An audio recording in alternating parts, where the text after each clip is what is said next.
Bharatiya Janata party Chhattisgarh के media panelist के S Chauhan ने आजादी और वर्तमान में राजनीतिक में आए बदलाव और प्रत्याशी चयन में महत्व को लेकर प्रभात टीवी के चैनल हेड से खास बातचीत की। आजादी के पहले और आजादी के बाद तक एक दौर था कि लोग किसी भी पार्टियां में आया करते थे तो एक सेवा भाव हुआ करता था, लेकिन धीरे धीरे एक बदलाव आते गया और लोगों में सेवा भाव खत्म होते गए। कार्यकर्ता भी पार्टी से इसलिए जुड़े कि उन्हें एक पद मिल जाए और या तो चुनाव लड़ने का मौका मिले। इसी सब विषय को लेकर भारतीय जनता पार्टी के मीडिया पैनलिस्ट के एस चौहान जी हैं। आइए बात करते हैं कि आखिर वह इतना बदलाव को किस नजरिए से देखते हैं। बताएंगे कि बदलाव आया, ऐसा क्या हुआ कि इतना बदलाव आ गया पार्टियों में और लोगों में। एक्चुअली प्रभात जी, ये काम तो सेवा भाव का ही था, सेवा भाव का भी है। और इसके कारण क्या हुआ कि राजनीति की जो राजनीतिज्ञों की जो छवि है वो खराब हुई और आजकल की जनरेशन को ये इसमें लगी हुई है जो सही में सेवा भाव करना चाहते हैं। राजनीति में आता क्यों था इंसान कि आप मान लीजिए कि अगर आप कोई किसी चीज को बोल रहे हैं तो आपकी आवाज 100 फीट तक जा सकती है, लेकिन राजनीति का अगर मंच मिल जाता है, माइक मिल जाता है, तो वो आपकी आवाज दूसरे गांव में भी जा सकती है, देश में भी जा सकती है। तो अपनी सर्विस को, अपनी सेवाओं को स्प्रेड करने का माध्यम जो है वो राजनीति है। अभी अक्सर देखा यह जाता है कि लोग राजनीति में इसीलिए आते हैं कि सत्ता, एक आवरण होता है, एक जबरदस्त आवरण होता है, कोई भी काम हो जाते। शायद यही कारण है क्या लोगों में झुकाव हो रहा है। देखिए, आप ये बोलना चाहते हैं कि राजनीति में वो आदमी अपने लिए आता है। बिल्कुल 90% अभी जो दौर चल रहा है वो 90% तो यही चल रहा है कि राजनीति में खुद के लिए इंसान आता है, लेकिन एक्चुअल में राजनीति जो है वो सेवा करने का कार्य है, वो दूसरों के लिए कार्य है। आगे आगे चल के देखिए, ये राजनीति बदलेगी और ये जब लाइबिलिटीज हो जाएगी तो सिर्फ वही लोग आएंगे जो सही में सेवा करना चाहते हैं। आज हम मंदिर में जाते हैं तो मंदिर में भी जो जाता है तो आप देख लीजिए कि कई लोग मांगने जाते हैं मंदिर में, कुछ अपनी इच्छाएं पूरी करने जाते हैं, कई लोगों की ऐसी महत्वाकांक्षाएं रहती हैं, लेकिन बहुत ऐसे कम लोग हैं जो सिर्फ सेवा के लिए मंदिर जाते हैं। ये बदलाव क्या देखते हैं? मतदाता भी आजकल कुछ भी हो रहा है तो चुनाव के समय मांगने लगे हैं, तो ये बदलाव का कारण यही मानते हैं। क्या मांगने लगे हैं? कभी कोई राशि मांग रहा है, कोई उपहार मांग रहा है चुनाव के समय, तो ये बदलाव का यही कारण है क्या? ये देखिए, जो वर्तमान की जो राजनीति है वो डायरेक्ट लाभ पे के ओत प्रोत ही घूम रही। तो डायरेक्ट लाभ के जो ओत प्रोत घूमता है, तो इस वजह से जो दिया जाता है, डायरेक्ट लाभ दिया जाता है। लेकिन भारतीय जनता पार्टी जो है वो इनडायरेक्ट लाभ पे ज्यादा भरोसा करती है, वो ड्यूरेबल लाभ पे ज्यादा भरोसा करती है। आपको राशि देने पे नहीं, अगर आपको मान लीजिए किसी को 2000 रुपए दे दिया जाता है, उससे हो सकता है उसका 2 दिन समझ जाए या 4 दिन समझ जाए, लेकिन उससे ज्यादा नहीं। भारतीय जनता पार्टी उस पैसे को अगर मान लो रोड में लगाती है तो सालों साल उसके काम आए, सालों साल इनडायरेक्टली रूप से उसको फायदा पहुंचा रहा है। भारतीय जनता पार्टी अगर प्रत्याशी बनाती है किसी को तो क्या क्या देखती है उसमें? देखिए, कोई भी पार्टियां, या भारतीय जनता पार्टी की मैं बात बोलूं तो भारतीय जनता पार्टी अगर प्रत्याशी बना रही है तो वो सबसे पहले काबिलियत को देखती है, क्योंकि ये आप ये नहीं बोल सकते कि करीबी को को टिकट मिलेगा या नहीं मिलेगा, या कुछ पद मिलेगा या नहीं मिलेगा। अगर आपका करीबी जो है वो काबिल है तो उसको क्यों नहीं दोगे? उसको भी दोगे, लेकिन वो काबिल होना चाहिए। पहली शर्त ये है वो जनता के लिए, समाज के लिए लायक हो, वो सेवा करने के लायक हो, वो सिर्फ अपना नहीं समाज का फायदा देखे। तो ऐसे लोगों को, अभी देखिए जैसे हमारे जो एक मंत्री हैं, विदेश मंत्री, वो तो पहले राजनीति में नहीं थे, लेकिन उनकी सेवा भाव 40 साल का उनका कैरियर जो अंतर्राष्ट्रीय में उन्होंने हासिल किया और अपनी प्रगाढ़ता दिखाई, तो उस वजह से उनको विदेश मंत्री बना दिया गया, रविशंकर जी। तो ये भारतीय जनता पार्टी इस टाइप के निर्णय लेती है। पार्टियां कितना महत्वपूर्ण रहती है इस सब मामलों में? पार्टियां कितनी महत्वपूर्ण रहती है चुनाव में? अगर देखा जाए तो बीजेपी या कांग्रेस, कोई भी पार्टी से अगर चुनाव लड़ता है, कितना महत्वपूर्ण हो जाता है पार्टी का क्योंकि हाँ। निर्दलीय में तो बड़ा संघर्ष रहता है। हाँ। तो पार्टियां कितना महत्वपूर्ण नहीं, है नहीं, किसी नहीं। प्रत्याशी के लिए? बिल्कुल, बहुत अच्छा क्वेश्चन है आपका। पार्टियां इधर ये महत्व करती हैं, डिफर करता है कि ये कौन सा चुनाव है। हम एक डिस्ट्रिक्ट लेवल का चुनाव देख लेते हैं, जैसे पार्षद का चुनाव हो गया, विधानसभा चुनाव हो गया और लोकसभा चुनाव हो गया। आप ये मान के चलिए कि पार्षद के चुनाव में 75% प्रत्याशी को देखा जाता है और 25% पार्टी को देखा जाता है कि कौन सी पार्टी से है, कि पार्टी उसको सपोर्ट करेगी कि नहीं करेगी, और प्रत्याशी नहीं देखा जाता है। इस वजह से निर्दलीय सबसे ज्यादा प्रत्याशी जो जीतते हैं वो पार्षद चुनाव में जीतते हैं, क्योंकि प्रत्याशी को देखा जाता है। आप इधर विधानसभा में आ जाइए तो 50-50% आपको आपके पार्टी को भी देखा जाता है और आपके प्रत्याशी को भी देखा जाता है। तो इस वजह से दोनों का सामंजस्य मिला जुला रूप होके फिर वो जो जनता है वो देती है। और उसमें लोकसभा में 75% पार्टी को देखा जाता है और 25% प्रत्याशी को देखा जाता है। उसके बाद जैसे 6 महीने के बाद हमारे जो छत्तीसगढ़ में जो हम विधानसभा में पिछड़ गए थे, लोकसभा में कितने आगे निकल गए, 11 में से 9 सीटें आ गई हमारी। जी। तो बड़ा मुद्दा ऐसा क्या रहता है जो प्रभावित करता है, जो बड़े चुनाव को प्रभावित करता है?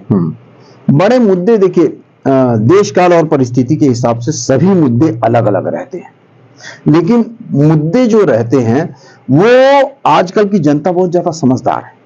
समझदार होने के कारण वो क्या बोलती है कि हमें भविष्य किस पार्टी में दिख रहा है, हमें भविष्य किस प्रत्याशी में दिख रहा है, पार्टी में दिख रहा है, और वो क्या क्या काम कर सकते हैं, उनका बैक क्या है, कैसे हमारे देश के लिए, प्रदेश के लिए या हमारे शहर के लिए वो कैसे काम आ सकते हैं, उसको देख के आजकल जनता वोट देती है। और जनता बहुत समझदार है। जनता ये नहीं बोलेगी कि आप ये फला पार्टी को दे रहे हैं तो हम भी देंगे। वो देखती है कि इसके पीछे हमारा भविष्य कैसा रहेगा, वो उसी को ही वोट देगी। जी। अगर टिकट की बात करें तो क्या जुगाड़ मायने रखता है? क्या पार्टी में अगर टिकट चाहिए तो जुगाड़ कहीं मायने रखता है? देखिए, पार्टी के टिकट के लिए 2 चीजें जरूरी रहती है, पराक्रम और परिक्रमा। पराक्रम जो होता है वो आपको दिखाना पड़ेगा कि आपकी होल्ड कितनी है, आप चुनाव जीत सकते हैं कि नहीं जीत सकते, आप उस सीट के लिए या जनप्रतिनिधि बनने के लायक हैं कि नहीं है। उसके बाद क्या होता है परिक्रमा का मतलब हम दूसरा समझ जाते हैं। परिक्रमा का मतलब ये नहीं होता है कि आप किसी के चक्कर लगाते रहे, पार्टी के कार्यालय के चक्कर लगाते रहे, या आप दिल्ली जाके चक्कर लगाते रहे ना। परिक्रमा का मतलब ये होता है। और कोई भी इंसान, अगर मान लीजिए कोई भी अक्सर ये देखा जाता है कि पार्टी का कोई व्यक्ति विशेष है, उसकी परिक्रमा लगाने से टिकट मिल जाता है। ऐसा मैं उसी पे आ रहा था। अगर मान लीजिए कि कोई बड़ा नेता जो है वो पार्टी का नेता है और हो सकता है कि उसका दखल हो, लेकिन भारतीय जनता पार्टी एक लोकतांत्रिक पार्टी है। वहां पर सभी लोग बैठते हैं, कोर कमेटी बैठती है, उसके बाद दूसरे लोग बैठते हैं, प्रभारी बैठते हैं, एक सिस्टम है, एक टीम वर्क है। उसके बाद ये निर्णय लिया जाता है कि यही प्रत्याशी क्यों ठीक है। इस वजह से मंडल स्तर से, बूथ स्तर से भी उनका नाम निकाला जाता है, सर्वे में भी उनका नाम आता है, उसके बाद जाके निर्णय होता है। मैं ये बोलना चाह रहा था आपको कि जो परिक्रमा की बात बोल रहा था कि अगर मान लीजिए कि एक रसूखदार कोई नेता है और उसके पास अगर आप 24 घंटे जाके बैठते हैं, मान लीजिए, तो क्या आपको टिकट दे देगा? नहीं। परिक्रमा वो नहीं होती है। परिक्रमा ये होती है कि आपका जो काम है वो आप उन तक पहुंचाइए जो इस चीज को जानने वाले हैं, जो निर्णय लेने वाले हैं, उन तक आपका काम पहुंचना चाहिए कि आप इस लायक हैं, इस काबिल हैं, आप इतने दिनों से, इतने सालों से पार्टी को दे रहे हैं, इतने समाज को अपनी सेवाएं दे रहे हैं और ये आपका हक है। ये अपनी बात पहुंचाना ही परिक्रमा होता है। परिक्रमा को हम कई बार प्रत्याशी टिकट लेके आ जाते हैं, लेकिन गुटबाजी ऐसा, पार्टियों में आपसी में ऐसा गुटबाजी रहता है कि उसको हार का भी सामना करना पड़ता है। तो ऐसी परिस्थिति क्यों बनती है? देखिए, गुटबाजी, मैं ये बोलना चाहता हूं कि घर घर में भाई बहन के झगड़े होते हैं, लेकिन जब वो झगड़े अदालत तक पहुंच जाए, जब वो झगड़े बाहर तक पहुंच जाए, तो वो खतरनाक होता है।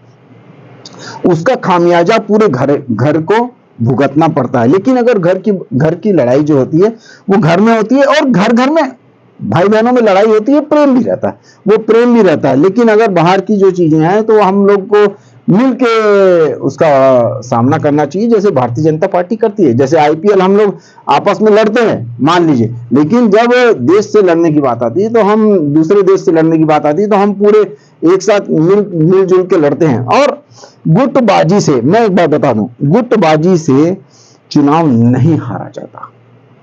उसका मैं ये मान सकता हूं कि थोड़ा बहुत वो फर्क डालता होगा, लेकिन बहुत ज्यादा फर्क नहीं डालता है। क्यों?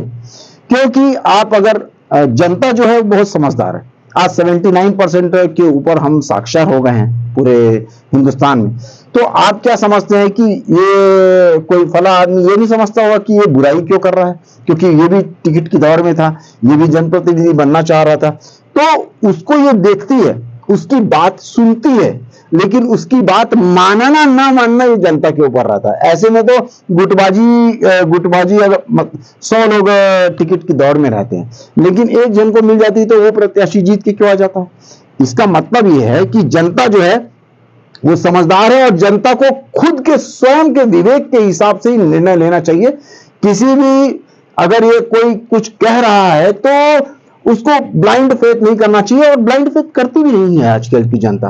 वो आपकी सब सुनेगी, सब मानेगी, लेकिन मानेगी वो इसकी गारंटी नहीं है। तो इस वजह से गुटबाजी जो दिखाई देती है या सुनाई देती है या कृत्रिम भी की जाती है कभी कभी कि गुटबाजी है, तो वो उसका ज्यादा कुछ खास फर्क नहीं पड़ता है। मैं ये नहीं बोलता हूं फर्क पड़ता नहीं है, खास फर्क नहीं पड़ता।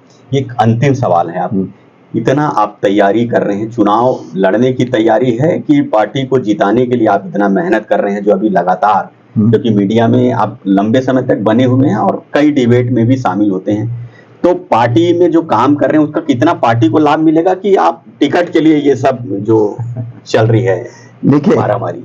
देखिए क्या होता है ना प्रभात जी, कि किसी चीज को पाने में हम लोग जद्दोजहद करते हैं, किसी चीज को पाने के लिए हम लोग प्रयास करते हैं, लेकिन किसी चीज के लायक बनने के लिए हमें प्रयास करना चाहिए, किसी चीज को पाने के लिए। और आप ये अगर समझते हैं, टीम में खेल रहे हैं कि मैं बेस्ट परफॉर्मेंस अपनी बैटिंग का तभी दूंगा जब मैं कप्तान रहूंगा, तो आपको खिलाड़ी बनने का कोई हक नहीं।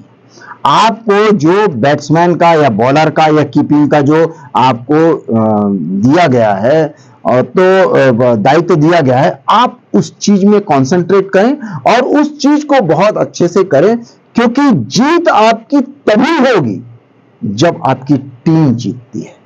तो और आप ये भी मत समझिए कि आपकी टीम तभी जीते जब मैं कप्तान रहूं, ना, ये तो एक अच्छी खिलाड़ी की भावना ही नहीं रही। और भारतीय जनता पार्टी में जिसको जो दायित्व दिया जाता है वो उस दायित्व से खुश रहता है, और भारतीय जनता पार्टी में जिसको खड़ा कर दिया जाता है, जिसको कप्तान बना दिया जाता है, भारतीय जनता पार्टी का हर एक कार्यकर्ता उसके पीछे लग जाता है, उसकी टीम। क्यों? क्योंकि वो दौड़ में शामिल है क्या आप? देखिए मैं बताया ना आपको, बिल्कुल नहीं, हम कोई किसी भी दौड़ में शामिल नहीं है। हम उस दौड़ में शामिल हैं कि हम अपना कार्य कैसे अच्छे से करें, हम किसी दौड़ में शामिल नहीं हैं। तो ये कप्तान की मेन बात कप्तान बनना नहीं है, मेन बात है टीम को जिताना। टीम के जीतने से हमारा जो छत्तीसगढ़ है वो एक कुचक्र से, कांग्रेस के कुचक्र से जो फंसा हुआ है वो निकल पाएगा। मेन काम वो है। बाकी जो पार्टी रहती है, पार्टी जो रहती है वो बहुत ऊपर की सोच रखती है, और पार्टी के लिए सिर्फ एक ही मकसद रहता है कि हम छत्तीसगढ़ को या हम अपने देश को, प्रदेश को कैसे सुदृढ़ बना सके, उसके हिसाब से ही पार्टी के हर निर्णय लिए जाते हैं। ये आपने सुना के.एस. चौहान जी थे, और जो सन 47 के बाद से और अभी में जो बदलाव आए उस सब विषय को लेकर, और राजनीतिक पार्टियों में क्या क्या हो सकता है और क्या जो आए, तो एक सेवा भाव को लेकर आए। अभी भी सेवा भाव जो कर रहे हैं उनको पार्टियां मौका देती है और देती रहेगी। प्रभात टीवी के लिए मैं हूं रमेश भगत।